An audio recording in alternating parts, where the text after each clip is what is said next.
Hey. Hey. Hey. Sorry, I was too busy rocking. I'm sorry. No, it's Those are fine, good beats. Jack. It's fine. Our countdown was to rocking. I feel badly. I'm so sorry, everyone. Hey, everybody. Welcome to the Big Bad Workshop Podcast. This is our first inaugural live episode. I'd like to introduce two amazing people who have locked me in a room and told me I have to do this for 1 hour. I've got BigBadMike. How you doing this evening, BigBadMike? Hey, what's up, everyone? Hey, Jack. Bill, welcome. Hi, everybody. Hey, Jack. Hey, Mike. Hi. Bill's How you all favorite thing is doing? podcasts. Everyone needs to know that. He loves podcasts. Absolutely. This is my favorite thing. I'm so glad to see you guys, and thanks everybody for joining us. Yeah, for those who don't know me, my name is Bill, and I head up Big Bad Workshop, and we're here to, talk about a bunch of fun workshop stuff tonight. Heck yeah. We're here to talk about the stuff we love, and that's toys and things that adults haven't outgrown and we spend all of our money on. BigBadMike, can you tell us about your background with just a little bit with Big Bad Workshop? Yeah, sure. I'm the director of operations officially, but I also dabble in a lot of the customer experience stuff, social listening and customer engagement stuff. So I'm here to make sure everything goes smoothly and have a good time. So I'm a toy collector myself, so I'm one of the people. Excellent. For those who don't know me, I'm ProducerJack. I produce this show. I've known Bill for a very long time. We both went to an art school together many, many years ago. The reward for which was, they bulldozed it, I think. I think after us, that's just not there anymore. Pretty much gone. Yeah, but I am a huge toy collector and fan as well. I've been inadvertently giving both of you my money for various things for some time. I can actually genuinely say that I just got my first Big Bad Workshop toy. It's behind my head back there, and we'll do a zoom on that later. But I'm very excited about it. So know that I don't get to go to work with you guys. I don't get to watch how things are made on a conveyor belt. I'm just the person who's always on the site looking to see the new thing. But this show isn't just about what you guys make. It's about our love of toys. It's our love of the industry, etc., etc. So also everyone who's joining us in chat, we'll be talking with you at the end as well. We're going to do a little Q&A session, so be ready for that. Have your questions ready. I'll be picking through those.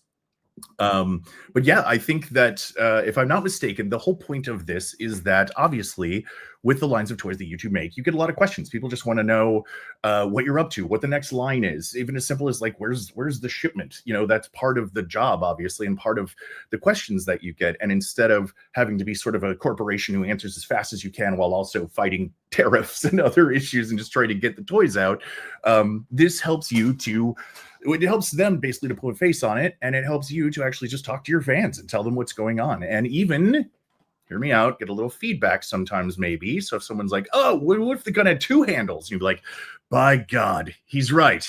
The gun shall have 2 handles now.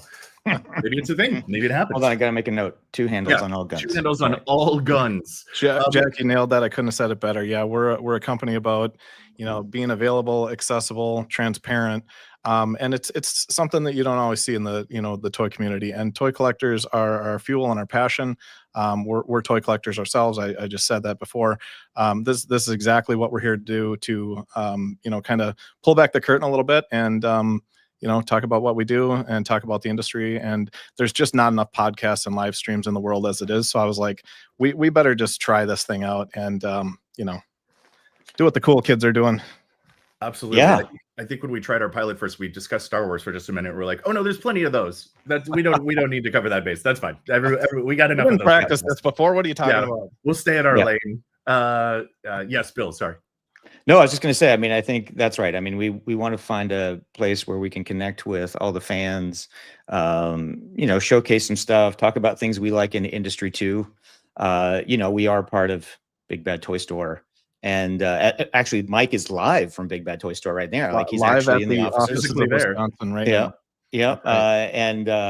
So we're obviously going to go over workshop stuff, and I'm glad folks are here to hear about that. But we're also going to talk about some things we like in the industry. Hopefully, as we keep going, we may bring some interesting guests on, I hope. So I think that's kind of the plan as we continue to roll through future episodes. And I mean, that's cool too. You guys have some connections in the biz, as it were. So not only for Big Bad Workshop, but with other companies as well. So in the comments in the chat, let us know who you'd like to also talk to in the toy industry. People who have some other insight. I for the past couple of years, have been fortunate enough at Comic-Con to see Bill on a panel with some other folks that are like, huge in the industry, and just hearing them all talk about the way toys work now, where it's not, you don't have to be a giant corporation and only 3 of them make every toy. You can be someone with a dream and a passion for a thing that you don't have in your hands, and you do everything you can to make sure that you do have it in your hands and that others can buy it too. And I love seeing that that's sort of the new vibe, if you will, for collectors. And everyone benefits from that, I think. And so it's fun to get to talk to people who started their garage and the thing, which is exactly you. Like that is Big Bad Workshop. I mean, that's kind of how we started. And, we're gonna see future offerings and workshop from, other creators, some of which we've already kind of announced already. We'll bring those folks on, folks that are working, with us on projects. We'll have some episodes dedicated to just kind of like this one, to kind of just say, here's where we're at and showcase some neat things that we're currently working on. But I hope, again, we can find a place for everybody to come to and ask questions and just chat about the thing we love, which is toys. Exactly. With that, please know again that we're looking at chat. Well, I'm looking at chat. I've asked them not to put blinders on so in case anyone's mean. Not that you would be. But with that, we'll ask a couple questions. We're going to have, like I said, Q&A at the end. I'm going to ask you a big question that's on my mind, and then we can talk about that at the end as well. I hope I'm not addressing this too early, Mike, because someone has already noticed the golden button. Should we hold on that? Should we wait on that? Should we discuss that? I mean, here's the thing. Just so Bill can calm down out there. It is under lock and key. So I hate that button. It's not going to get pressed tonight. I can assure that it's secure, but this button is quite mysterious. We've seen a couple of events. If you've been at Toylanta or Joe Fest, there's been some things. I'm not sure what it'll do next, but perhaps on one of these live streams we'll unlock it. That button has done all sorts of crazy things. That's why we're keeping it. It's got to remain under lock and key for tonight, though. Yeah, right. yeah. People look pretty excited about it. I'm just sad it's back there. Anyway. All right, I'm going to ask my big question. And also, I'd like to let the audience know that, as my name implies, Producer Jack, I'm producing the live stream. I've got a whole lot of buttons. I've got to run a show. I got all kinds of crazy things in graphics and visuals. This is our first episode. I'm probably going to make some mistakes. It's okay if you tell me about it. And know that whatever you think I messed up, I'm infinitely more mad at myself. But hopefully, we'll have a little leeway as we tighten up the show. So I appreciate it. All right. So I had a question. I don't even think I've told you this yet, but I realized that at the end of this year, McFarlane Toys is losing the license to DC. Now, I know when I say end of the year, it's not like December 31st. I know that it doesn't work that way. I understand that. But at a certain point, I believe it's Kenner is taking over the license. I think that's correct. They're taking DC. I think it's Mattel. Is it Mattel? Oh, Mattel gets it. Oh, it is Mattel. That'll be interesting because then they'll be in line with Legends. Thank you for correcting me. I wasn't positive on that. So that said, I think even if you're a passing DC fan, you probably, or even have just seen some of the films or something, you probably have things that you would like to see as a toy. I absolutely know my answer, but my question to you, and we'll pick this up at the end of the show because I need everyone to weigh in on it during the show. What DC property do you want McFarlane to put out before the contract ends? I don't want rational answers. I don't want you to think about how long it would take to develop it. I want you to pretend that the thing you don't have in your hand yet, he was always planning to surprise you with. And come December 24th, it's going to show up in a big shiny box and you're going to open it the next day and get exactly what you wanted. Unless it's Hanukkah, and then you'll get a couple weeks earlier, and you're lucky. So I want to know in the chat, you can start answering now, but we'll talk about it at the end. I'll keep track of what you're saying. Is there a DC property that you want McFarlane to put out before the contract ends? It can just be a specific character. It can even be an accessory. It can be a vehicle. I want to know what you want to see. Do I get to answer this at the end too, or no? Do you want to answer now? Or do you want to wait? I can answer. I mean, I can wait at the end. I want to make sure I can also give my answer because I have a good answer. Okay. Good. You know what? Right. Let's give a pitch. Let's help them. Do you guys have something in your mind? Because I know what I want. Do. I know exactly what I want. Go for it. So Zoo Crew is what Captain. That was mine. I'm so mad at you. That was mine. We've never had this conversation before. No, they have done a Captain Carrot figure, but it was modern day Captain Carrot. Sorry. And so I mean, it's fine. It's fine. And I have it. It's over there. It but doesn't suck. It's not my I favorite. would like to get the entire Zoo Crew, and I know that McFarlane is going to release that for me for Christmas next year, and I know that's going to be the end thing because I'm sure they've been planning it for the last 6 years, and are just going to be like, boom, there it is, and then we're going to have it. So that's what I'm excited about. Scott Shaw, I'm sure, is also very excited because I'm sure he's been helping them with it the whole time. Anyway, so that's it. But anyway, so that hopefully that's a little bit of a help for folks out there who want to give their answer at the end. I'm sorry, Jack, that I stole your answer. Yeah, it is definitely proven that this is live and that we did not discuss this beforehand, No, because it's that not. was my Jack, pick, and the No, odds I were didn't even so know. low that anyone in the universe would pick that one. That is exactly mine, and I'm furious with you. Genuinely, I thought no one in the world would pick that. I went the cartoon style Scott Shaw. I went the whole Zoo Crew. I went everyone. I went Little Cheese. I went everybody. I'm furious with you right now. All right, Big Bad Great Mike, minds. I'm gonna put the Great pressure on you. Then, what do you think? That's like asking my favorite movie. I'm terrible on the spot. I'm sorry, I can't answer it now. That's all right. Think about it. You got to the end I of the will show. overthink the heck out of it. So. Nope, you got till the end of the show. But you only get one. All right, everybody knows a question. I'll keep my eye on the comments if there's something you absolutely need to get out before the end of the year. With that, we're going to start talking about Big Bad Workshop. We're going to get right to the thing. And you'll notice as we do more episodes, we'll talk a little bit looser about, like, the toy world news, things like that. But I think for this episode, we all decided you need to know what's coming from Big Bad Workshop. That's why you're here. Let's just get to the thing and tell you what everybody's working on. You are going to get some reveals in this. You do need to stick around for the whole thing. And I'm really not overhyping that. There are things you have not seen, and even better, and the point of this show is that Bill can just hold stuff up. Actually, so can Big Bad Mike, but Bill's even got a separate camera set up for this, so we can actually show you what's going on. So that is where we get to talk about things on the workbench, if you're into that sort of thing, and I know I am. Bill, do you want to talk about some of the cool stuff that we got coming? Yeah. So, like Jack said, I think, as we do these episodes, we want to share with you guys in progress of things we're working on, things that we've solicited and you've pre-ordered. Again, thank you very much. But as everybody knows, our production timelines take a while. So that's one of the reasons we're also doing this podcast, is so we can bring stuff to you all as I get it into the workshop workbench and mess around with it and show it. So some things will be things you've seen already and various stages of in production. And some things will be things that you haven't seen yet.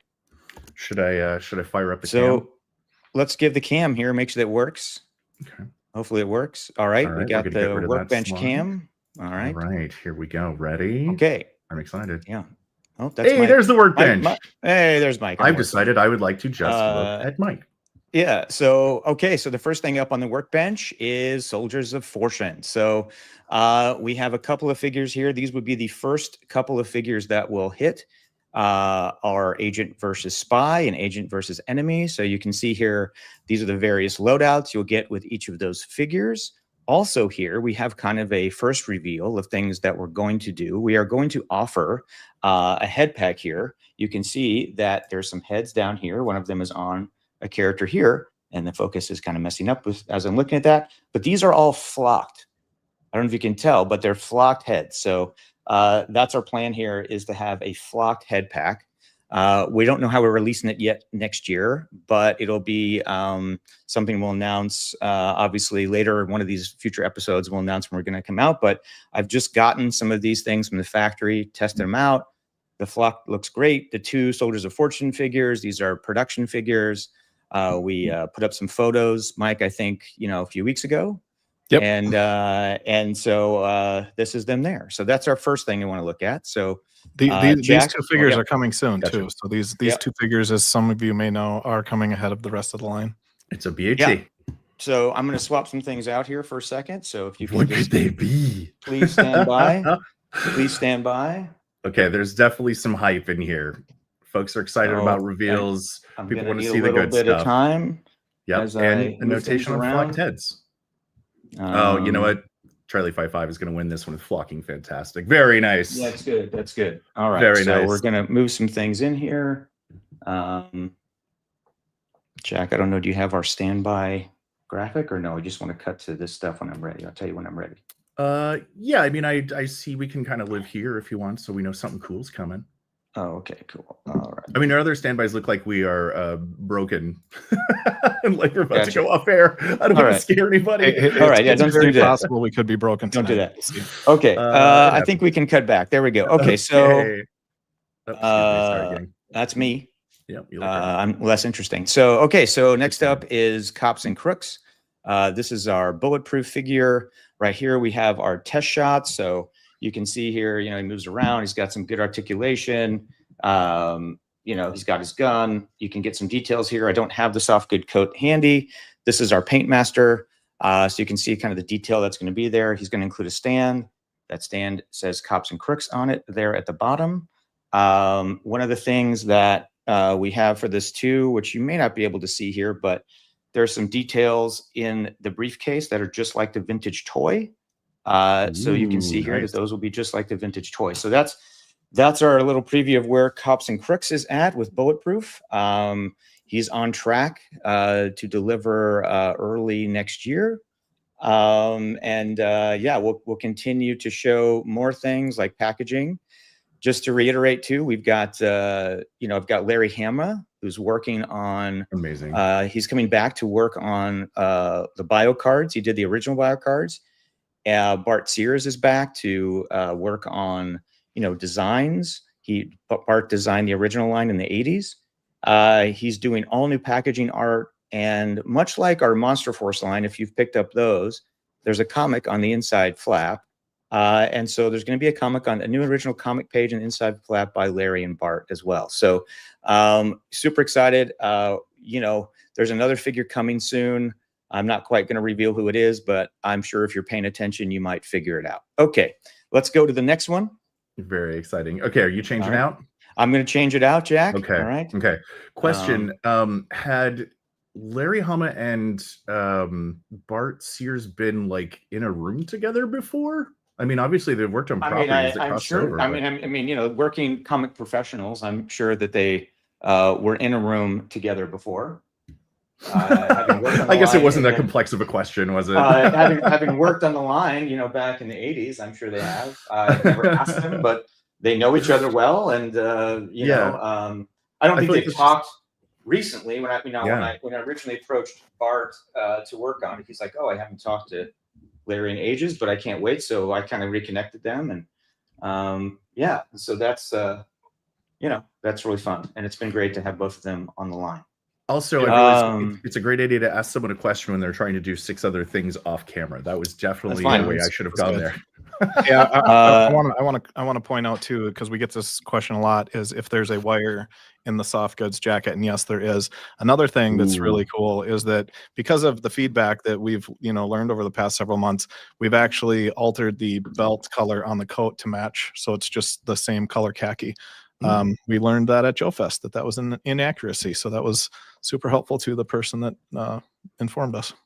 That's super cool. Nice adjustment.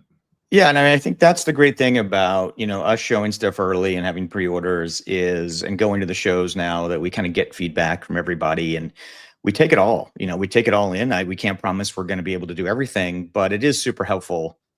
So please keep that coming through not only conventions, but posts on Instagram or Facebook. Those things are all great. Here, is another great place where you can throw those things out and we'll listen. So, Jack, I've got the next stuff up if you want to flop over to it. Do it. Not me.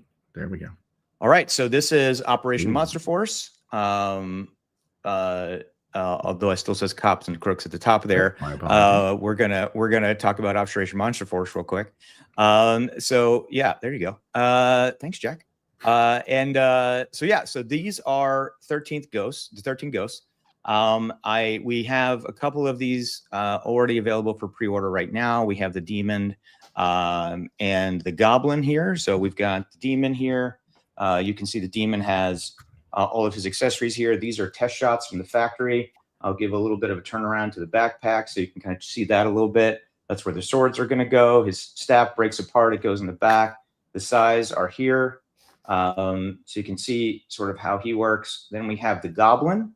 The goblin has a couple of swords. We also have this kind of dragon bear trap. He's got some bombs too. I don't have here right now.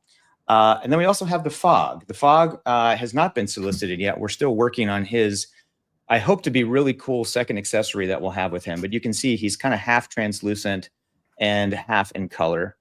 So that's kind of how the production figure will look. But yeah, these are the first 3 of the 13 ghosts. And I'm sure in a future episode, we'll have Sean on, I hope, to come and talk about lore and get really deep into the character. So keep those questions for hopefully an appearance by Sean soon. Yeah, I need to know what that bear trap's all about from Sean. Yeah, there you go. It just kind of opens up and you can trap, and then you can, and then your Is the backpack a plug on the yeah, that demon? yeah, it's a plug, and then the swords, pop in here. Okay. This I sound like a noob. I just don't get to play with this stuff. I know. Well, I mean, I know that's why I got my workbench completion. But this snaps in half. It pops in half. Sorry, to snap. It pops out, and you can hold them separately, hold them together in a giant staff. This moves around. Those will then again pop into the backpack here in these areas as well. But yes, and then so anyway, so yeah, those are the first 13 ghosts. And there are 13 of them, correct, Bill? 13. Yes, so we have 10 more. Oh my goodness! Yeah, not all males, from what I understand. Not all males, no. So, so this podcast needs to go for like 3 more years at least, I guess. Yes, okay. Absolutely. Yeah. Okay. Well, didn't you sign like a 5-year contract, Jack? Was it 5 Jack years? is under a 5-year agreement. I thought that was a joke. How long the agreement was. I thought it was. I was like, this. All right, that's never Jack. happened. I'm going to swap these out if you want to. Alrighty, let me get these guys here. outy. Fantastic. All right. Well, instead of me quizzing Billy, he's trying to do things. Quiz Mike. All right. Okay. Mike, quiz Mike. Mike, how many years have you been at Big Bad Toy Store? Oh boy, I started in 2012. 2012 at Big Bad Toy Store. It feels like so much longer because I grew up down the road, so I've always known about the business, and here I am. Interesting. What would you say? And this is a bigger picture question, so I'm not putting you on the spot. But as far as trends, as far as like purchasing toys, etc., from when you started to now, have you seen any major changes that are possibly during like pandemic, etc., like things that have really changed the field? Yeah, we're all broke. Toys are really expensive now. But the articulation's great. Oh yeah. I'll just talk about myself for a second, which I don't like doing as a toy collector. But when I came on, I was like kind of in the midst of almost eliminating everything I truly didn't need from my collection. I had enough, but I got rid of a lot of stuff. All my wrestlers, all my 90s Toy Biz, all that stuff. I had some really cool Resident Evil stuff, but I got here and I started to see this stuff and I was like, oh man, the articulation is great. These are really expensive, but I need some of the stuff. And I kind of rebuilt my collection from there. Sadly, I've kept it going. My wife, who may or may not be watching, is not proud of that hobby, but as long as I keep things clean, she's not too upset. But we do have a couple of kids at home too, and I like to say that I bring stuff home for them, but she doesn't buy that, especially all the time. So yeah. Back to the question, it's like, we know that things are expensive now, though, right? Everything costs more, but it's important for us as a company to just holistically put out good product that toy collectors are going to want for their collection, because there is so much. There's only so much wallet share sometimes, and then there's only so much space on the collector shelf. So both those things are important to pay attention to. And as Workshop now with creating our own products, like the best thing that we can do is try and stay at a competitive price point and try and stay at the top of our game with quality and articulation, paint, all those good things. So yeah, I mean, and to your point is that just in that time that like what you can do at that scale, right, as far as articulation, as far as accessories, etc., has gotten so much more precise, right, that what you can include. Oh yeah, it's so incredible, the stuff that you can do now. And yeah, so it's if something's cool, it's just a matter of when you can get it on your shelf. That's really what this comes down to. I mean, toy collectors are they're such, we're unique people. We know what we want. We understand how to get it. We know when we need to like trade stuff out. We might lose interest in something and start a new wave. Sometimes we can't start a new wave because it's just too much. I'd love all the G.I. Joe classified, but there's just too many of them now. So I have to there are a lot. I have to pick and choose. So yeah, it's like toy collectors are, some of the smartest people I've ever encountered, and they know this industry inside and out, and it's just so cool to see what people do with their stuff. I think Speaking also, of- if I may, yeah, go ahead. Oh, yeah, speaking of cool stuff. I Yes, was just no, saying, you're right. speaking of cool stuff, Speaking of we are cool ready to go back stuff, to let's look at some cool stuff. some cool stuff Oh here. man, the So- update everyone's been waiting for. Yeah, so this is the Order of the Crimson Moon. This is the full assortment here that we have. Oh my gosh, I think I put something on the wrong head. I apologize, folks. Oh, That's embarrassing. That's incorrect. I'm sorry. I need Oh, to put that back here. goodness. That should go right there. I apologize. Oh, there oh we go. goodness. That's a little That's better. that's a nice looking chapeau. Yeah, so these are our test shots from the factory. This wave has been a long time coming. We're trying to get it perfect. There's a lot of things here that we're still working on. We're going to go into production soon. I think we're still on track to deliver early next year. We've been improving a lot of joints. We've been improving a lot of things, like a lot of these figures have interchangeable heads and accessories. We got our Operation Monster Force season 2 out.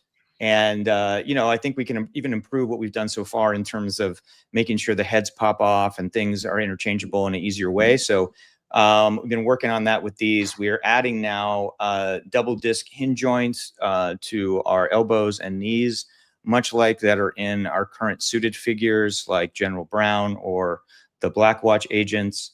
So we've been really working hard on this line, and I think it's looking pretty good. So we just kind of wanted to showcase this. People have been asking us, where's Crimson Moon at? Everybody's waiting for it. We're waiting for it. We're excited about it. But here's an early look. I'll quit hitting my desk. But here's an early look at these things in terms of they're almost ready. I think they're going to go into production soon.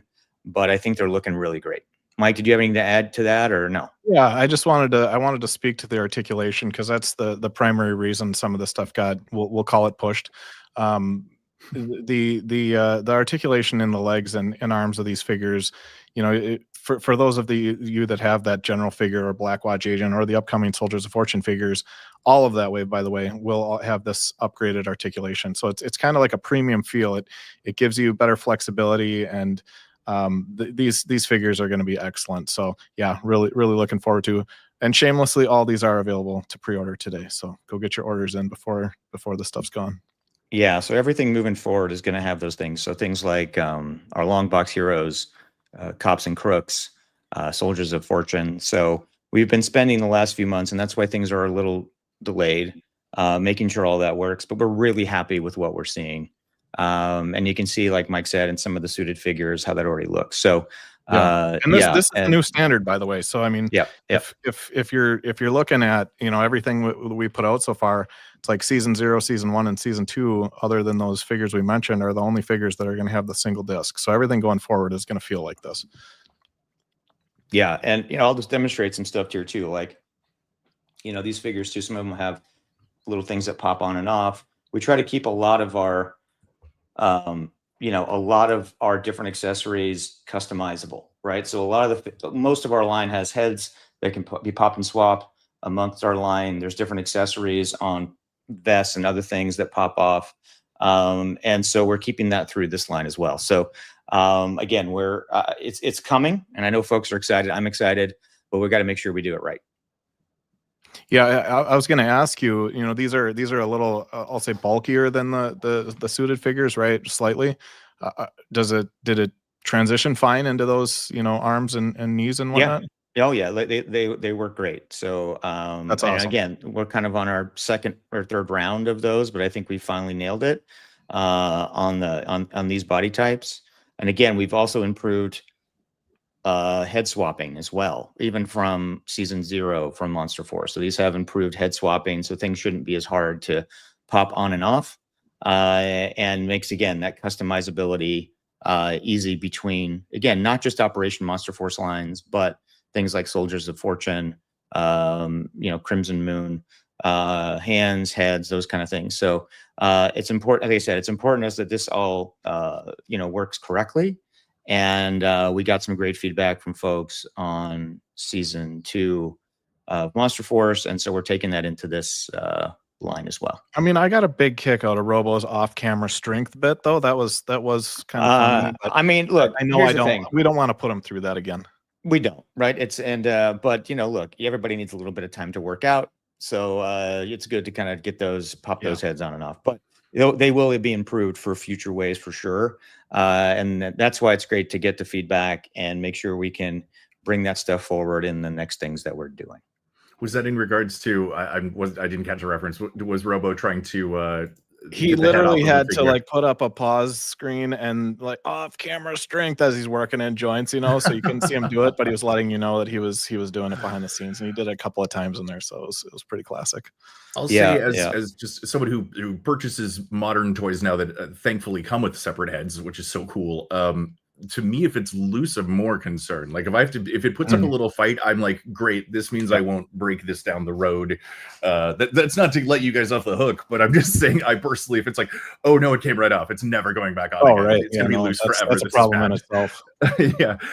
Quick question about that. And I know this, I'm asking a bigger question, but as far as a rolling change, considering that you have to be literally, if not months and almost years ahead of your production schedule, because everything has to be designed, approved overseas, get the proofs, send it back, make it, blah, blah, blah, blah, packaging, etc. So if you have a rolling change where you're like, you know what, I love the knees on this one. Now they're all going to get this knee. What's the timetable from, yes, we should change that to, I mean, I guess that's what I'm asking. It could be up to years, correct? Yeah, I mean, it takes a while, right? Going back and forth. Sometimes, we get lucky and there's things that we can change within a couple of months. Sometimes it maybe takes 4 or 5. It really depends too.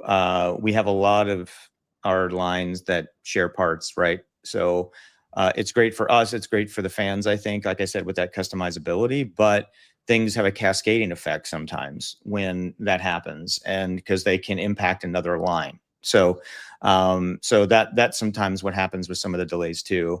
Again, the hope is that we're trying to make the best figures possible. We are very fortunate that a lot of the fans have stuck with us so far while we're going through this.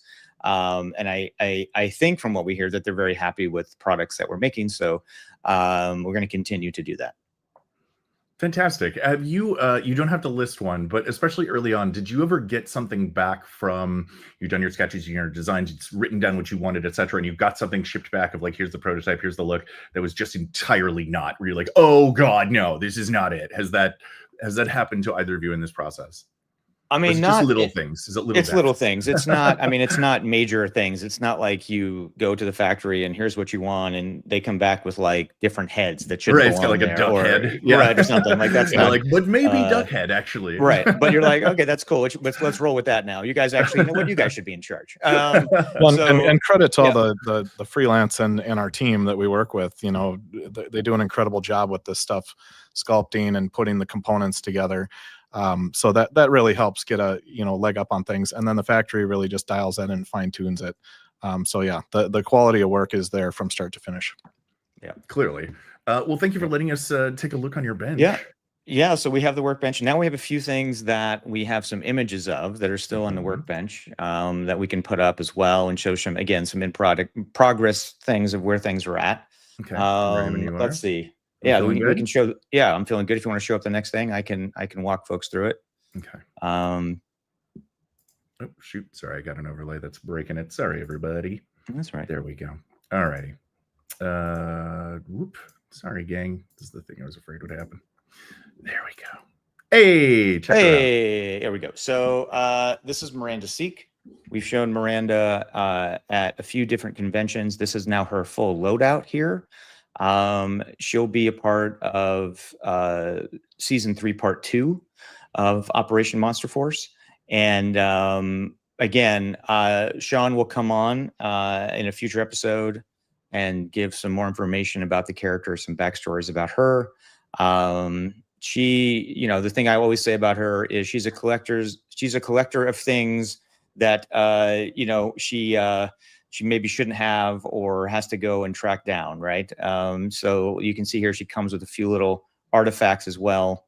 We may have a couple more little things we'll throw in also with this character, but for the most part, this is what she'll look like. She has a sword there that comes out of a scabbard on her side, but we wanted to give kind of the full loadout of what some of these characters are going to look like. Is that like a dagger size, or how long are we talking for a sword? It's a sword. It's a sword. So it's a sword. it's a sword. Yeah, All right. it's a sword. Fear my This sword. lady's dangerous. It's the I'm guessing official- She's going to find and tackle everything she wants, but we'll see. Yeah. So so she's like a treasure. I wouldn't call it hunter, but maybe not in a positive way. Okay. Yes. So So more to come British. on her. Great. Okay. Yes. So now we have the order, Section which one. we Speaking of dangerous, No, that's holy fine. buckets. we've shown the order a few times online. This is kind of the order's build out. This is an army builder. She's got big ass guns and swords, different faceplates. So we're excited to kind of show this, and Dan Mitchell did a great job sculpting and designing this. This is going to be, I think, really be a real fun figure. We're still working on our color decos. We've shown some in progress stuff of that, but we're still working on the final deco for this. And again, tune in the future episodes. We'll show that as it goes. This figure will also be part of the pre-order for Operation Monster Force Season 3 Part 2. Heck yeah.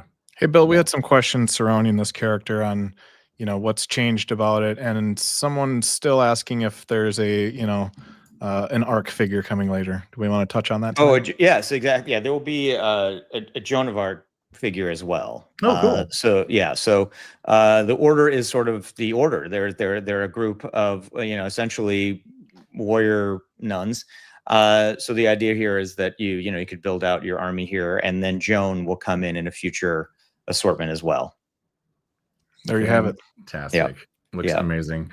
All right, listen, I have a simple rule. I cannot show the next slide until 3 people in chat say the word spoon. I'm sorry. It's a rule. It's a technical thing, and there's nothing I can do about it. So chat, all caps appreciated, but I do need you to type spoon with exclamation points, or else I just can't move forward. This is awkward. It's something I built into the show. I feel badly that I can't do these things, but it is just, you've seen me fumble a few buttons. There's nothing I can do about it. We'll pretend it happened. All right, gang. This one's for me. I frankly was just like, this is all I want to show. I delete all the slides after this one, if that's okay. The only one I'm interested in. Someone wrote Spork. You know what? I'll take it. Look at these heroes moving the show forward. Thank you all for moving the show forward. Got a friggin' Spork. We're going to be here all night. All right, now you get your slide. Hey, all right, so here's the tick. So this is our our check model of the tick. Everything's moving well with the tick. We just kind of wanted to show an in progress. This is for folks that don't know, this is before we go into tooling, the factory will send us what's called the check model, where we'll make sure all the articulation's working, the scale is good. Tick will be pinless, so just so everybody knows, when you see check models or these things, they are not sometimes pinless. That will happen during production. That's why we also have a big thing that says work in progress on the top. But we did want to kind of show an update there.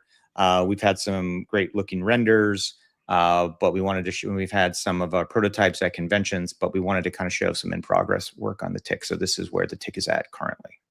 I love his viewfinder. He's got his viewfinder. Crime Finder. Yeah, it's Crime Finder. That's right. It's Crime Finder. Excuse me, it's Crime Finder. And of course, his disguise, that once he's wearing it, you cannot tell who that is. He has his tick in disguise tie, so you don't know who he is. Coming to our next. Yep. Beauty. He's all right. Gorgeous and big and silly. So I think that wraps up our workbench. I believe it does. Stuff. For some do a little shopping. Oh yeah. So we got Let's do some shopping. Some shopping. Mike, do you want to talk about workshopping and what we're going to do sort of, on some of these episodes and talk about? Yeah, sure. So, workshopping is kind of an all-encompassing segment where you can either pre-order it now, it's available. It's coming soon, and we've, either got new images or, new updated solicit or something like that. And there's going to be exciting reveals in here too, stuff you haven't seen before. So with that, we'll move forward. All righty. So for the World of Eagle Force, we've had a lot of people ask Bill over the years, like, hey, can you put some of those figures out? I missed it, or I need more of them.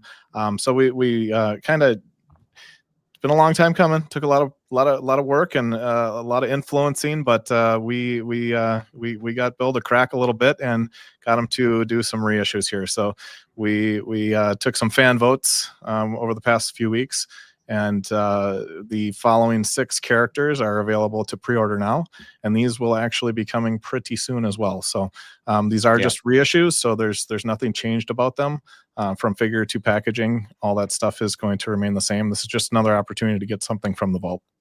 Nice. Yeah. You guys need to all thank Mike for this, by the way. We have made over 100 Eagle Force figures, and I love each of them like they're my own child. But children are meant to grow, right, and move on out on their own. They're not meant to come back and be reissued.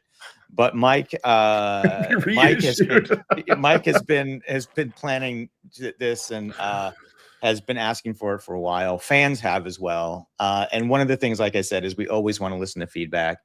So these were some fan demanded characters that either folks miss out on or they want to get to Army Build. We had some votes online, so thank you all for contributing to this. Some of these characters, again, to remind everyone, these are 1/18. These are 4-inch figures. Yep. Yeah, you got to serve that 4-inch community. We are still making 4-inch figures. I know we show a lot of things in 1/12 scale, but this is 1/18. And this was the big news. And again, this is already out, but it came. We rolled it out, I guess, a week or so ago for the pre-orders.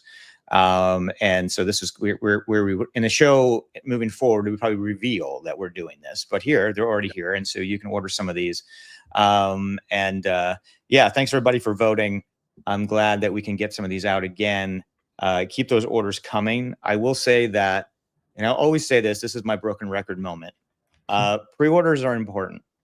We Big Bad and we all look at pre-orders to understand what interest is. So that influences future offerings.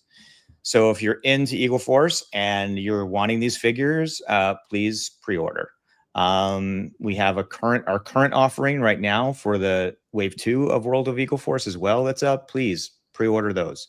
That lets us understand that there is demand for these things. So we watch those numbers constantly. We're looking at those things. We're looking online. So thanks everybody for doing that. But we're glad that these few figures can come back, and hopefully they do really well, and we can bring back some more of some of the fan demanded ones as well.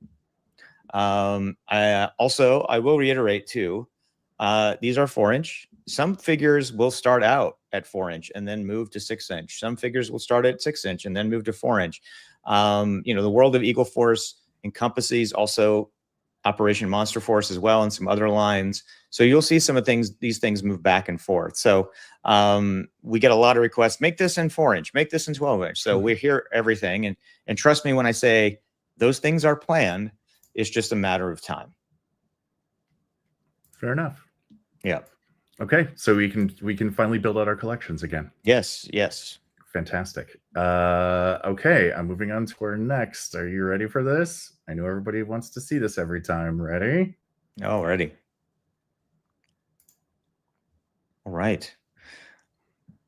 Okay, so Mike, you want to talk about Chadzsworth a little bit? So Chadzsworth, everybody kind of knows Chadzsworth you both. now.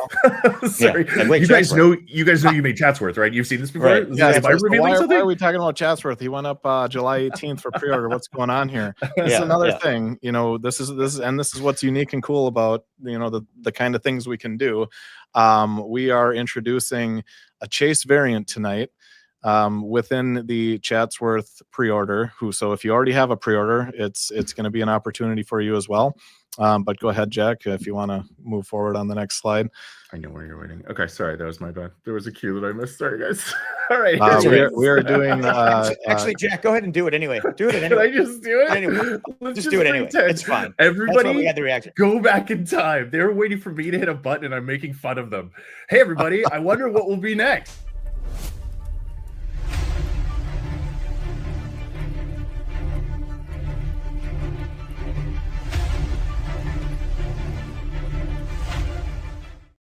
Boom! Hey! Chadzsworth. There it is. Okay, now I know what we're talking about. Chadzsworth, July 10th. Chadzsworth. Okay, yeah. Oh my God! Everybody Sorry, loves viewers. Chadzsworth. That's on producer Jack. Sorry, viewers. Everybody loves Chadzsworth. all Like right. Mike said, he has been one of our most fan demanded, figures for a while. He's been for pre-order, like Mike said. He comes with donuts, comes with a big ass machine gun. But now you're going to be able to possibly get a really cool chase variant, like Mike just mentioned. All right, this is it. So if you've pre-ordered your Chadzsworth and you're going to pre-order your Chadzsworth, you might get this really cool chase variant that has Born a Renegade t-shirt. So 1 in 8 figures will have this really cool t-shirt, which you can try to wear yourself if you'd like. I don't know if you'll fit into it, but you can give it a go. I wouldn't suggest it, but yeah, we're excited to make sure that we're getting a chase out there. It's something new for us. I think it'll be fun for people to track down. Mike, anything you want to add to this? You know, the one thing that we get, again, I pay attention to the community. But a lot of people may be wondering, if I don't want this shirt, let's say I get this shirt, can I take it off? Yes, you off can. the figure. All right. Yeah, nice. And Yes, how would I go about doing that? Well, you can, take it off like a real shirt, pop off the head. Do you pop off your head when you take off your shirt? I don't do that, but I just pop be off so my much head. easier, and take though. my shirt off. Nope, can't Maybe do that. nice. Yeah. So yeah, you can pop So off. it's stretchable. It's going to go around his big arms and whatnot. If you do not want your shirt, then I'm sure there's other folks who would gladly take it off your hands. But we wanted to do this to kind of put something out there for folks. That'd be kind of fun to kind of track down. And if you don't get one, you're still going to get an awesome character as well. Now, gents, can you officially and or unofficially discuss the joke for people who might not know? Because I've only just recently found out why this is a cool shirt and why it's funny. I mean, I think we can discuss it. I mean, Chadzsworth's favorite show is the 80s television show Renegade. I believe it was 90s, was it not? Wait, it couldn't have been Maybe 80s. it was 90s. You're right. No, you're right. It was 90s. You're right. It was late 80s, you're though. Right. You might be You're right. You're right. No, you're right. No, I think you're right. I think it might be late. Right. Anyway, Renegade. Yes. So yes, when living in the wild and learning of the ways of humans, he was, if I'm not mistaken, correct me if I am, looking through windows, and one particular home found that they had the show Renegade on at a certain time, and so he could go and learn about the world through the show Renegade, and that is why his sense of justice is what it is. He wanted to become a bounty hunter. He wanted to become Lorenzo Lamas, aka the Renegade. Yeah. So the figure, if you do get this variant, it will be put on the figure, so you'll know when you get it. So it won't be in a tray. Yeah, 92. Thank you. Yes, Jack, you're right. 80s. Yeah, in 90s. Yep. Yeah. Well, thank you for that. Yeah, I mean, I think it's fun. And again, all the figures will come with donuts, which I think is the most important thing. That is truly the most important thing. Yeah. All right, moving to the next slide. Yeah. Hey, look at this guy. Hey. By the way, if you need a Chadzsworth t-shirt, they are available in stock now. There you go. I love it. Oh, so like you can get a shirt or you can get a shirt. You can get a real shirt. You don't have to take your head off to put it on. You can put it on naturally, and it will feature this Chadzsworth character. Yeah, technically, you could put this shirt on this Chadzsworth, but it's probably not going to work out very well. It's going to be really big. It's going to be really big. We're not recommending that. And technically, you could try to wear this shirt yourself, but that's probably going to go even worse. Yeah, maybe. I wouldn't recommend it. Yes. Yeah. Get your Chadzsworth with this shirt. Get yourself this shirt. There you go. Right. Yeah, nothing. There it is. There you go. Yes, but you can order that now, right, Mike? That's available right now in stock. Yeah, all kinds of sizes left too. Yeah, nice. Yeah. Oh yeah, what are your sizing? Like, how did you remember? Like, do you go like how high, how low? I know sometimes that can be an issue, or it's just like, oh, we have only mediums. Like, well, no, we do more than medium. Yep, no, there's a wide variety. Fan bloody tastic. All right, these are awesome. Thank you for sharing. These. So that figure will be just this. The figure will be just the same as any other figure, except for it'll have the T-shirt. So that's it. The chase. Yeah. And you get to show off your love for the Force. Yeah. All right. What do we got next here? All right. You ready? Mm-hmm. Oh, Dark Directives.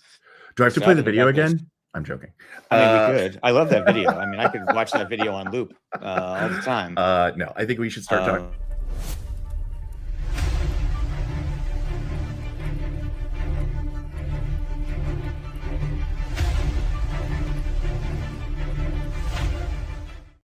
There you go. All right, good. I have to defend my honor. I did that as a joke. I'm not that bad. Any excuse to play that video. What's funny is when we play videos, it mutes all of our mics, so they have no control when I do that. You should never have given me the ability to play videos. I was cursing Jack the whole time he was playing that video. Nobody could hear me. And I can't hear them, and they can't hear me. I couldn't help it. All right, let's talk about Dark Directives. Now, Operation Monster Force, of course, we've become familiar with the current lines. What can you tell me about Dark Directives before we start diving all the way in?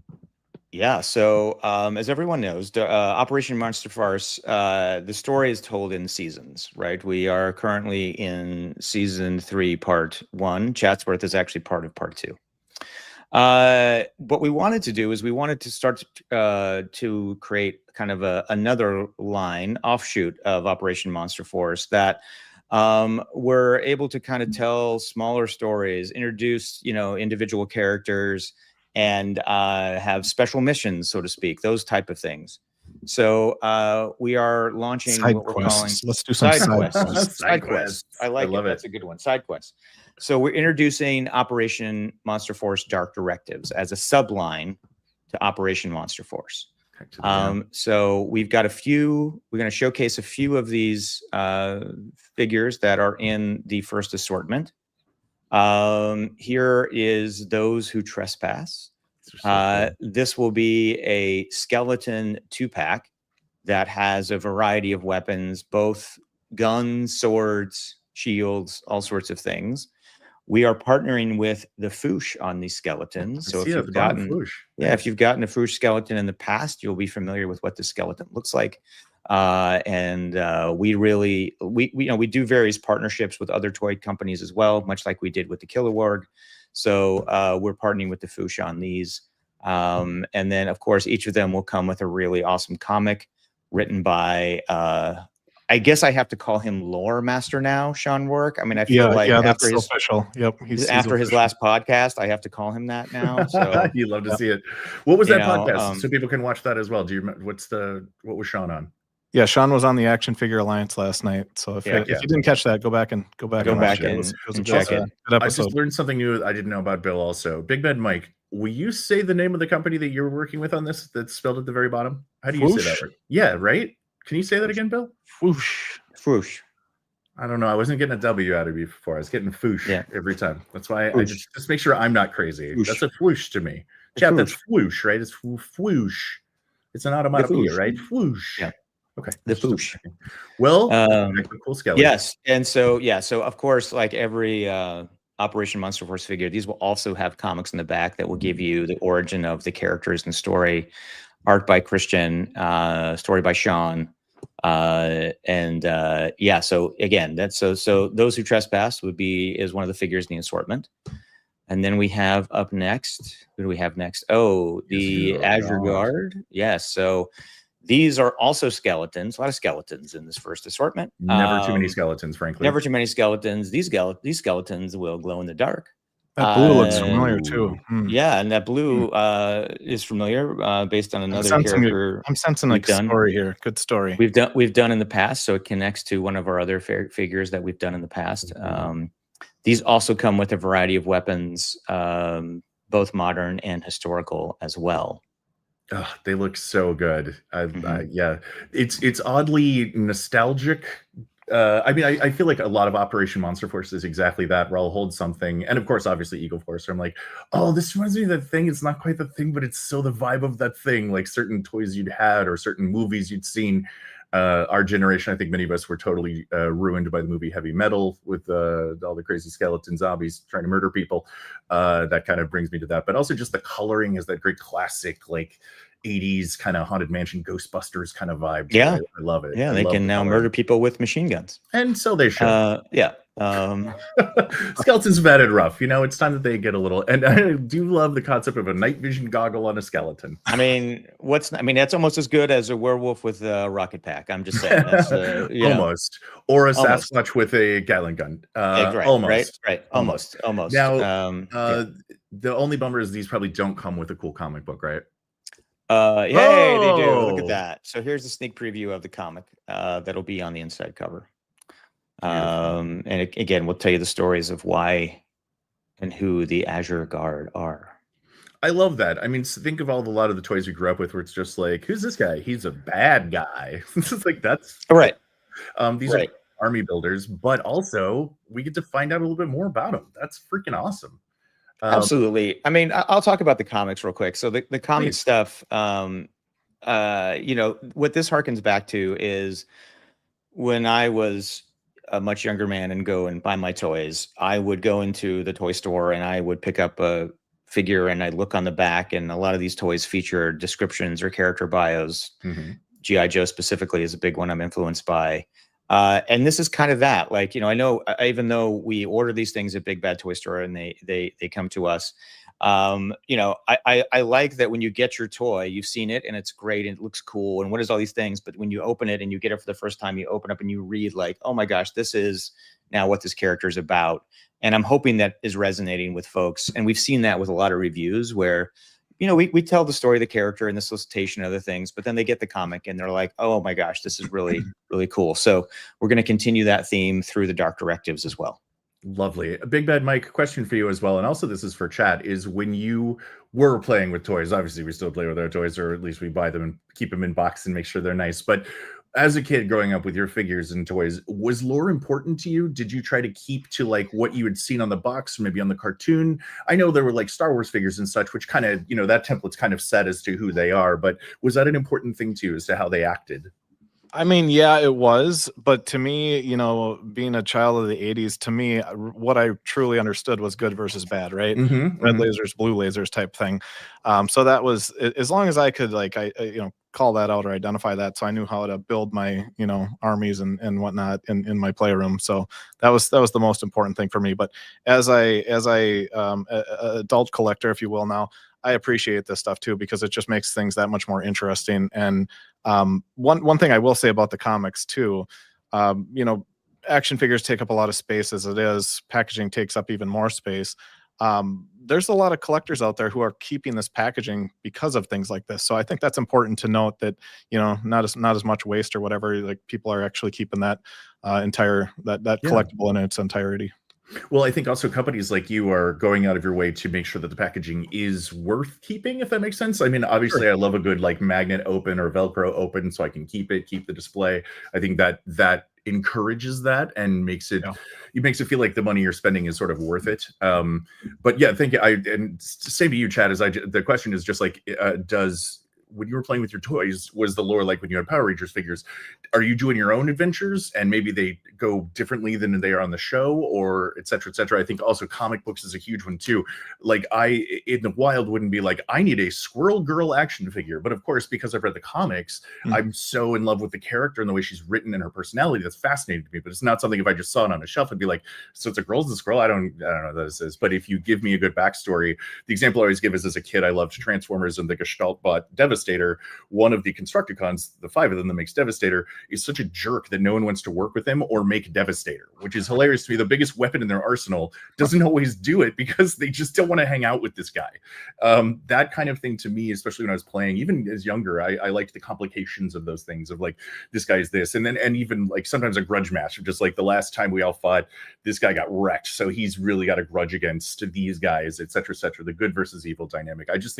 I think there's something important to that. So thanks for letting me chat about that for a minute. But yeah, I'm curious about you as well, Chad, as if, you know, if it was important to you to like to play with your toys. It looks like I stick to the main story and then I embellish a bit. Fantastic. It's a great example, especially for those of us who grew up like, well, I should say multiple generations have grown up with Star Wars figures now.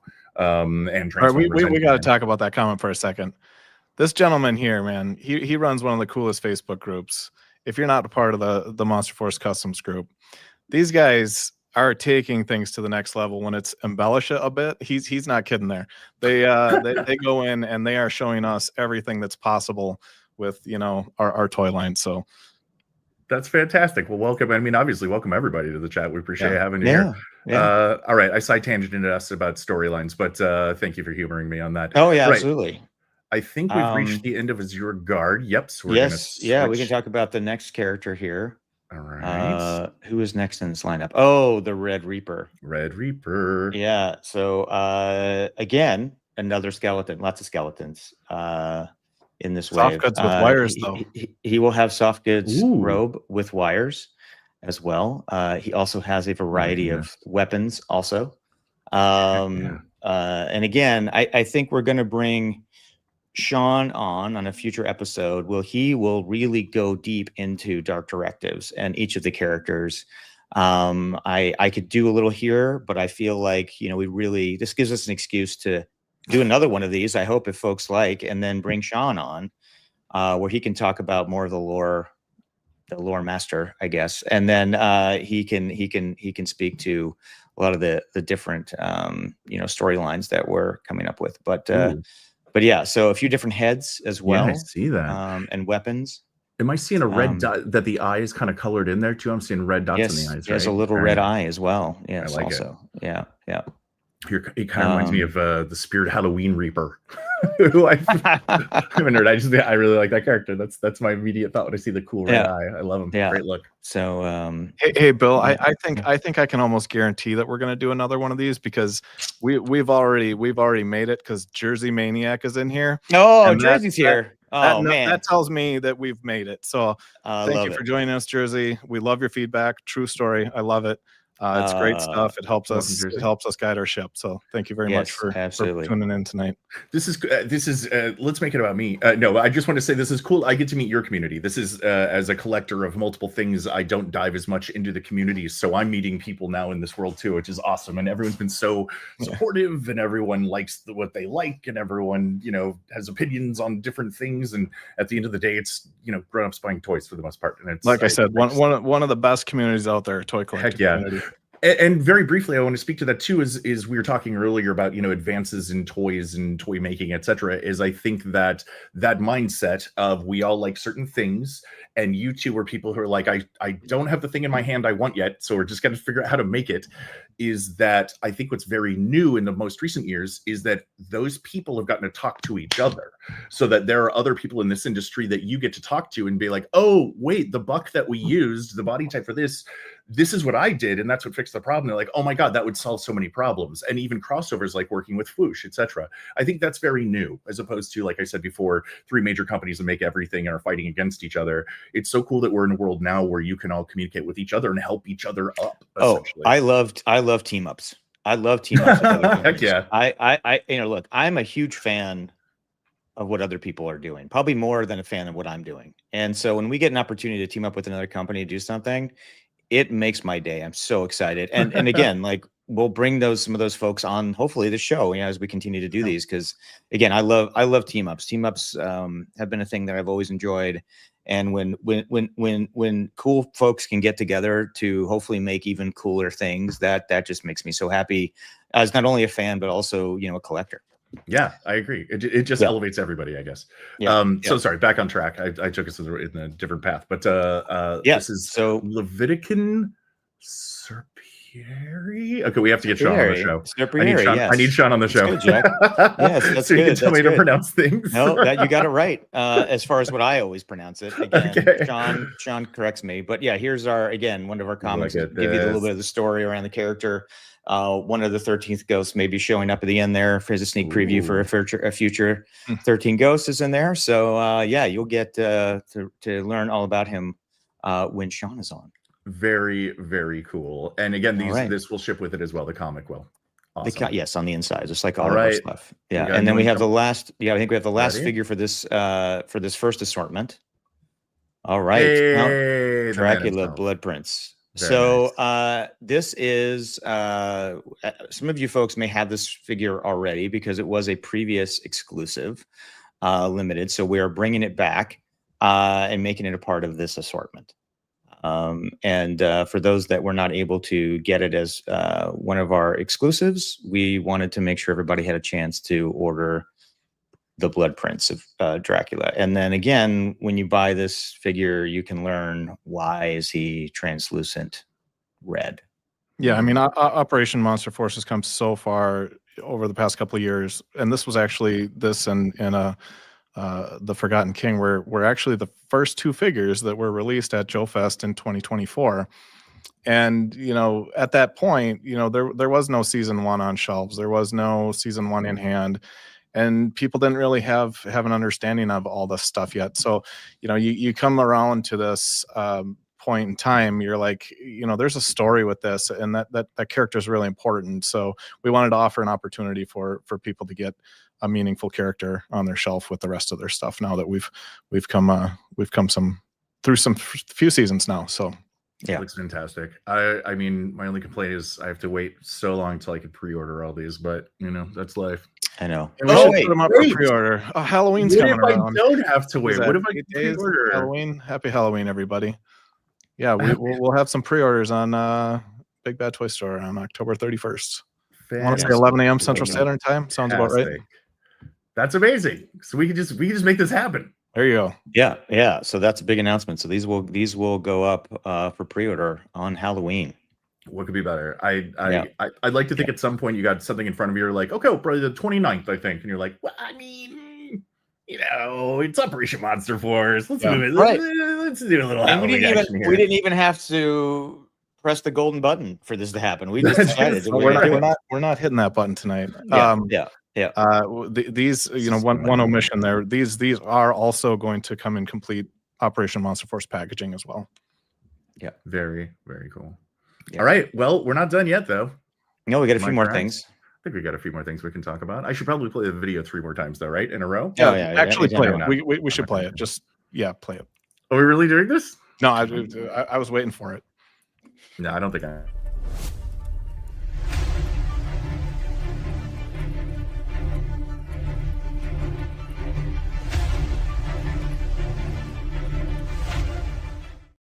Hey, we might want to give it a rest. All right. Okay, 3 more times. All right. All right. 6 more. So we know that Dark Directives pre-order is October 31st. Available for pre-order on October 31st. Yep.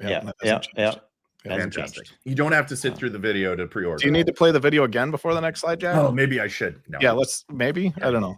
You just said not to. Okay, we're going to the next. Are you ready, guys? We got some big announcements coming up. Okay. Okay. Game face. Okay. All right. Legion's Con is coming up just a couple of weeks away. October, sadly, is almost over. Halloween, October baseball, World Series, all that stuff. One of my favorite months.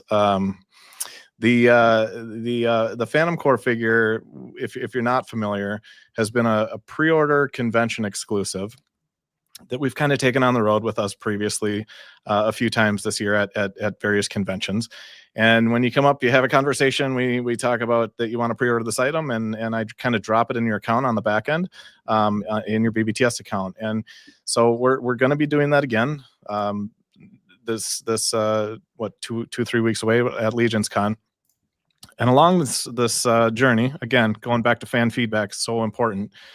We've gotten told so much that the rest of the world wants this. So we've talked about putting this up for pre-order after everyone has the opportunity at the conventions to take advantage of some of these early bird perks. So with that said, Jack, if you want to go through some glamour shots here, if you haven't seen the Phantom Core figure, what's special about this figure is it comes with the unscarred Declan portrait. This is a season 0 figure. As well as Lieutenant Raven. So as well as a million other accessories, probably more accessories than any other figure, maybe, Bill, something like that. It's a lot. Yeah, it's a lot. So it's a lot. Fully loaded. And so this is coming to a conclusion on the convention circuit. So we'll have to look at a calendar and maybe come up with like a date to pre-order this on Big Bad Toys for kind of like those skeletons. So we'll look at the calendar and see what we can come up with, and we'll go from there. So everyone's aware when they can get their order in for this. Very, very cool. I hope I didn't jump too far ahead. There we go. Oh, you're good. All right. Yeah. It was gent. All right. Very nice. Oh, all right. Oh, looks like you came up with the date. That was fast. So November 14th, I believe at 11 a.m. Central Standard Time, you will have your opportunity to pre-order the Phantom Core Command Unit convention exclusive online exclusively at BigBadToyStore.com. So far, I would say as a team, the improv skills are there, but I think I'm less of a yes and more of a no. Why? But thanks for setting me up for the softball that I missed, buddy. I was just wondering if you're going to play the video loop again before. Yeah, we're just waiting for the video loop. That was on producer Jack again, and I apologize for that. Now we see where we're going with this. The thing is, I know there's something big coming next, and I really don't want to blow it. Does that make sense? I'm really afraid of hitting the wrong button. What is this? The main event? Is there one more thing? There's one more thing. That's not a bit. Look, we've been on the air for a little bit now. There's a bunch of people waiting to see, why did I show up tonight? You know, I thought they were going to show me something really cool that I don't know about quite yet. So maybe there's something here. Let's see what we got. Okay, so we've talked about exclusives. We've talked about conventions. Yep. Here is the ultimate convention exclusive. Yeah. So as we've done previously this year, we've had actual convention exclusives. So Legions Con. Thank you again to the Four Horsemen. We've been on the wait list. We got on the show, and this will be our first debut at Legions Con. So we are super excited for that. And you know, what better way to bring something that we've been building up towards throughout the year with our conventions. So go ahead to the next one. Ready? Okay. I don't want to screw it up. And here it comes. Good.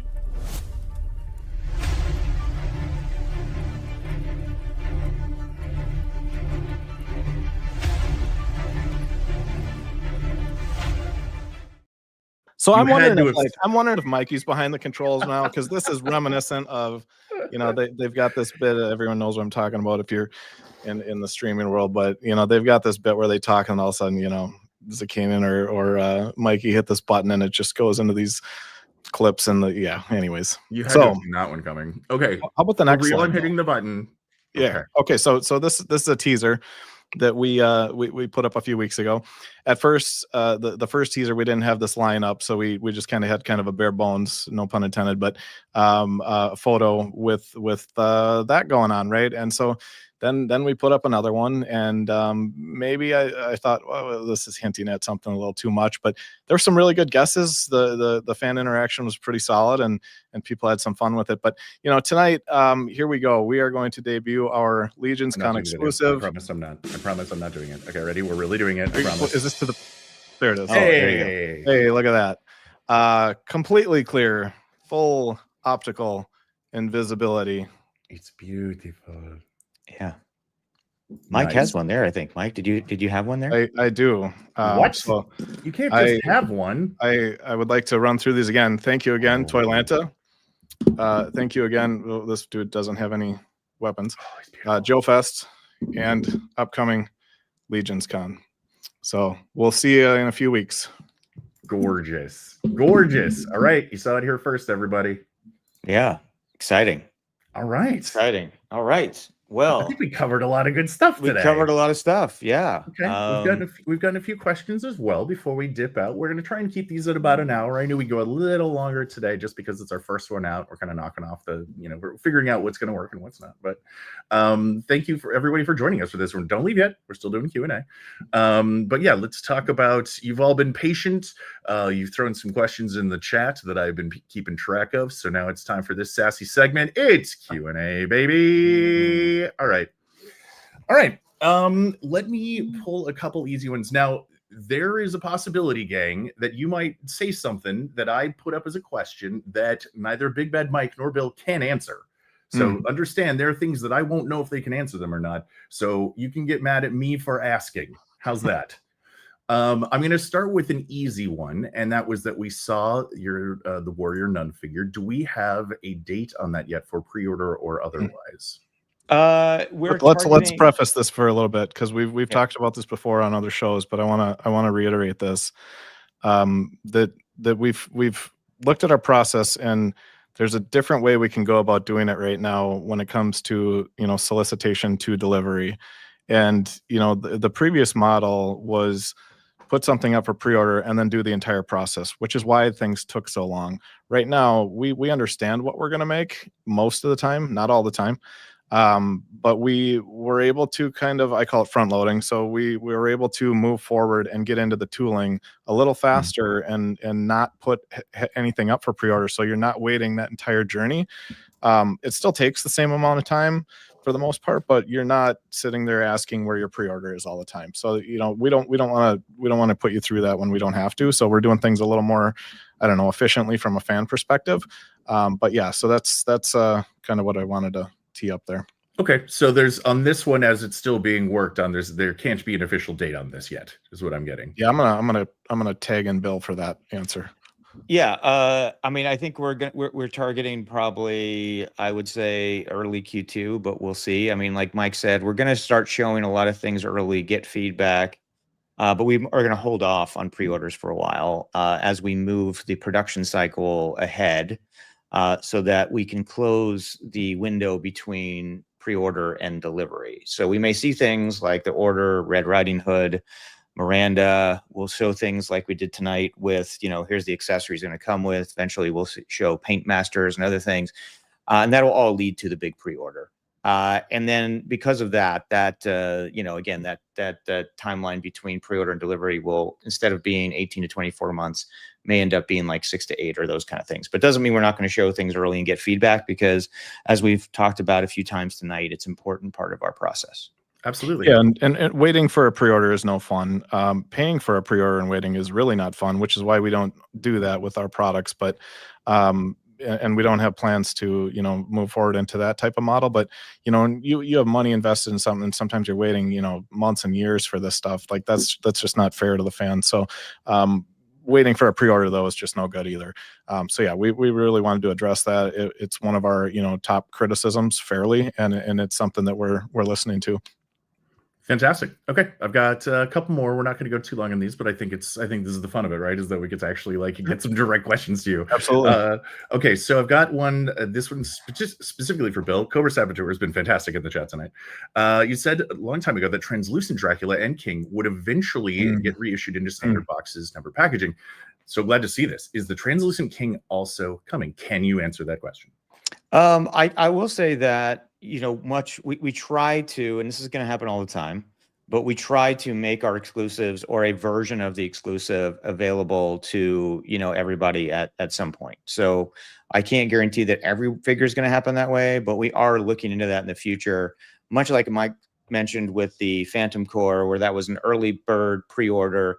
If you ordered it at shows, you got things like the Phantom Core pin, you got things like special pricing, you get things like priority shipping. Then now we're offering it, to everybody, where you're not going to get the same things you're getting if you're getting in person, some of those early bird things, but you still can get the figure. So we're looking and continuing to look at that model for things that are going to be what we'll call like early bird exclusives and those type of things. Cool. Okay. Any extra flavor on that, Mike?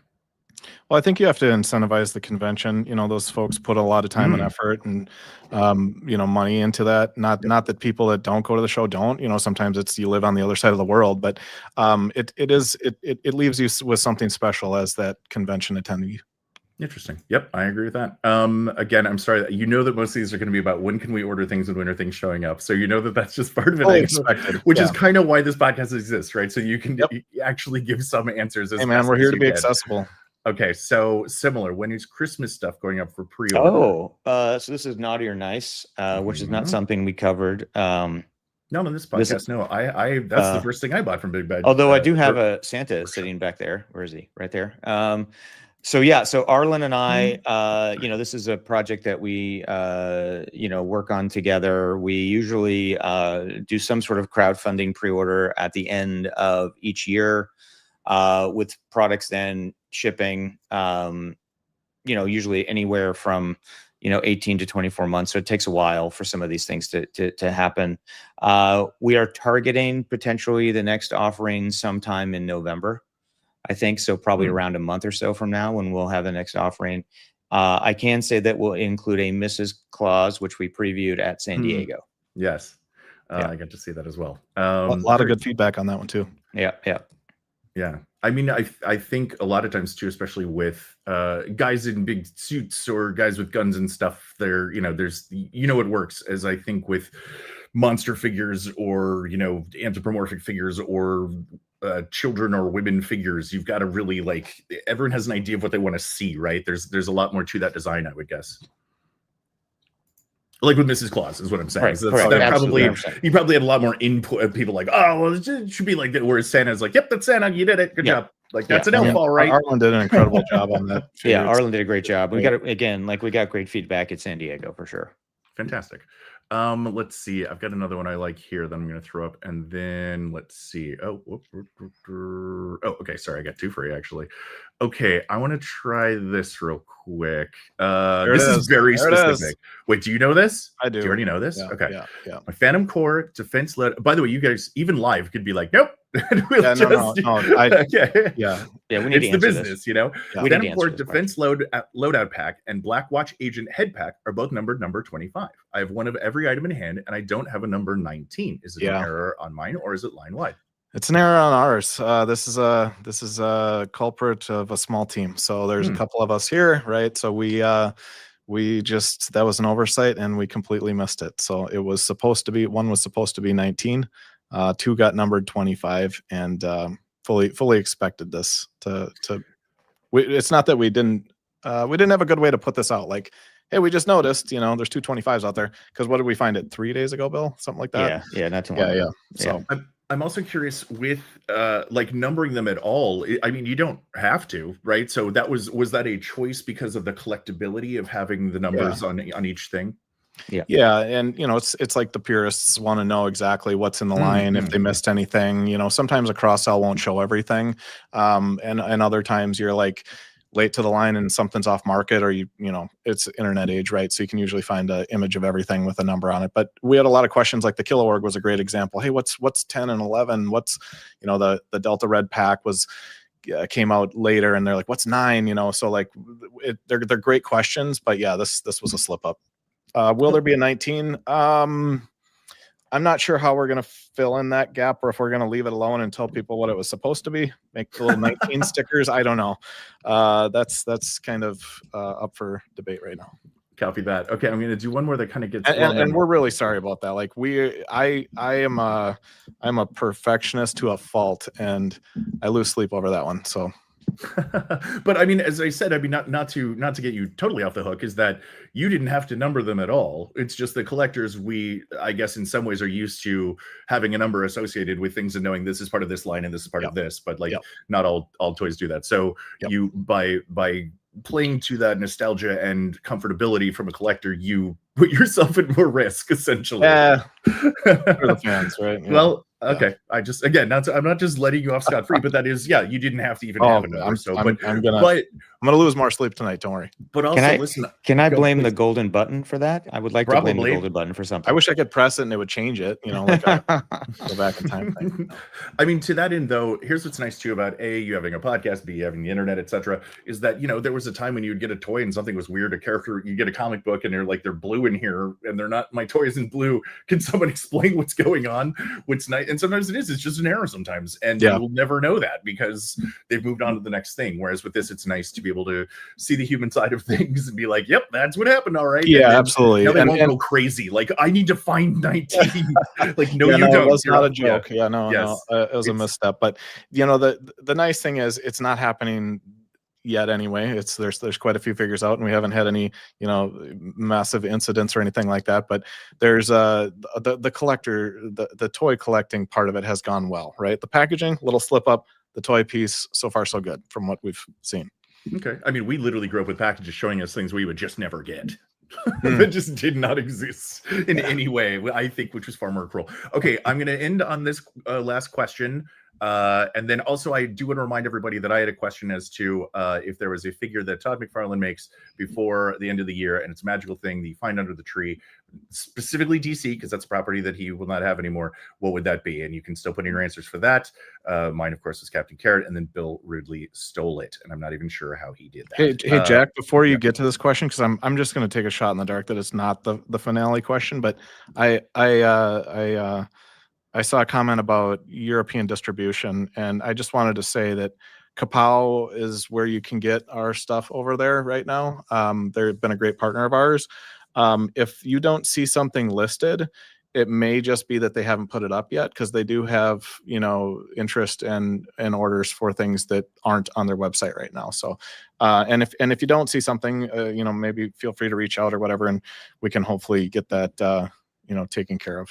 Nice, good grab. And sincerely, I had it on my list, but Mad Drop had a couple of fantastic questions already, so I wanted to give everybody a shot. So thank you for addressing that one. You bet. This is from Charlie55, who I'm assuming you paid to show up today.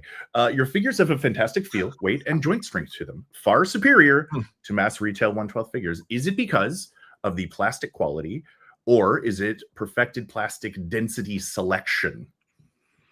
If this is secretly a meme that just got spelled out as an anagram, that's on me. but no, this is pretty legit. Like, I actually want to hear the answer because I don't know it, and I do see this feedback. You know, not to say that there aren't a million great figures on the market, but we do see this. So Bill, yeah, what do you got for this? Yeah, I mean, I think it's a little bit of this and a little bit of that, a little bit of both. One of the great things that we are doing is we do not produce things in mass. We make smaller quantities so we can dial in things that maybe, the larger companies can't do for all the reasons that they can't, even though they make fantastic toys, right? So I collect many of those things, but that kind of gives us a little bit of an advantage where, we can maybe make some decisions that they can't make. And so sometimes it's things like we discussed earlier with changing some joints. Sometimes it's ABS or PVC types plastics that we're going to use. Sometimes it's paint versus injection. There's all of those type of things that we have a little bit more flexibility on. It doesn't mean that those companies can't do them, but they have different restrictions than we do. And we have restrictions as well. So I think it's a balance. So I guess my answer to that is it's a little bit of A and a little bit of B. So you're not going to tell the people about the proprietary plastic sauce hiding that we in your chambers. The dark secrets that you right. Yeah, the meteorite that crashed down that gave you what you make your toys out of. Fair. Yeah. I would like to say this is very cool. Just to go back very quickly, we were talking about the number 19. What happened there is that everyone's just saying, "Hey, man, like, hey, that happens, Mike. Like, it's not the end of the world. Appreciate the clarification. Everybody's human." Thanks, guys. I love that. And then someone, Cobra Substore, I think this is interesting. He says that the numbers are important to him as a collector because he likes to know that he's got them all, and then he can buy 2 of each one and know which one is which, where it is. And then my favorite is do the same with number 119. Just make it a thing that you do. I will say, since I'm dyslexic, I have all the numbers over here, and they're fine. They're fine. Yeah. And they're fine. I figured it out. We have an awesome customizing community out there. Go ahead and customize your box. Who can put up the best 25/19 or whatever it is? I'll give you a shout out. I don't know. No, I love it. Yeah. Custom box. Okay. Custom box, folks. Sorry. With that, we'll go. We didn't get a ton on this one, but I will say that the answer to mine of what DC property do you want McFarlane to knock out before he loses the whole dang thing? I got let's see, Outer Multiverse wants a Legion of Superheroes. Right. It's fair. Legit. I feel like you can almost do like an army builder, just have like the bodies, kind of like they did with I want to say New Mutants, where you can like swap heads on a few of them. And then let's start with, I want McFarlane to go away, but 89 Batman, Joker in multiple forms, Jack Napier, and Bob. Good news, I believe Super 7 has what you want. I did see someone's making a Bob. It is 5 points. Yeah, it's I now forget who has the other license, but yes, they're making some 5-point ones. I was shocked to see a Bob the Joker's goon. I recall even as a kid, before I knew what memes were or what to make fun of, how weird it was that when that toy line came out, you got Batman, Joker, and of course everyone's favorite character, Bob the Joker's goon. Just a baffling choice of figures.